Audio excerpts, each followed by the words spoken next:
ഇന്നലെ കൂടി KPCC president പറഞ്ഞത് പരാതികളൊന്നും പാർട്ടിയുടെ മുമ്പാകെ വന്നിട്ടില്ല എന്നുള്ളതാണ്. പക്ഷേ ഇവിടെയാണ് നമ്മളൊരു കാര്യം മനസ്സിലാക്കുന്നത്. VD സതീശൻ തുടക്കത്തിൽ തന്നെ പറഞ്ഞ ഇതാണ്, ഈ ഒരു പരാതിയിൽ ഒരുപാട് പരാതികൾ വന്നിട്ടുണ്ട്, അതുകൊണ്ട് തന്നെയാണ് ഇയാളെ ഇപ്പോൾ പുറത്താക്കേണ്ട ഒരു ആവശ്യകതയെക്കുറിച്ച് അന്ന് പറയുകയൊക്കെ ചെയ്തപ്പോഴാണ് എല്ലാവരും കൂടി സംഘം ചേർന്ന് VD സതീശനെ ആക്രമിക്കാൻ ശ്രമിച്ചത്.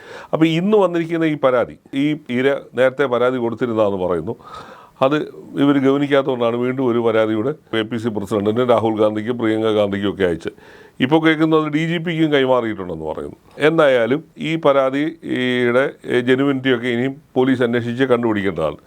അപ്പോൾ ഒരു കാര്യം വ്യക്തമാണ്, ഒന്നല്ല ഒരുപാട് പരാതികൾ രാഹുൽ മാങ്കൂട്ടത്തിനെതിരെ മുമ്പും വന്നിട്ടുണ്ട്, ഇനിയും വരുമായിരിക്കാം. പിന്നെ ഏതായാലും കോൺഗ്രസിനുണ്ടാകാൻ പോകുന്ന ഡാമേജിൻ്റെ ഒരളവ് വളരെ കുറഞ്ഞിട്ടുണ്ട്. കാരണം ഇത് മനസ്സിലാക്കിക്കൊണ്ടാവാം, അല്ലെങ്കിൽ നേരത്തെ സതീശൻ ഉൾപ്പെടെയുള്ളവർക്ക് നേരത്തെ പരാതി വന്നുകൊണ്ടാവാം, ഇത് മുൻകൂട്ടി കണ്ടുകൊണ്ടാണ് അവർ ഇയാളെ പാർട്ടിയിൽ നിന്ന് പ്രാഥമിക അംഗത്തെ പുറത്താക്കുകയും പാർലമെൻ്ററി പാർട്ടിയിൽ നിന്ന് പുറത്താക്കുകയും ഒക്കെ ചെയ്തത്.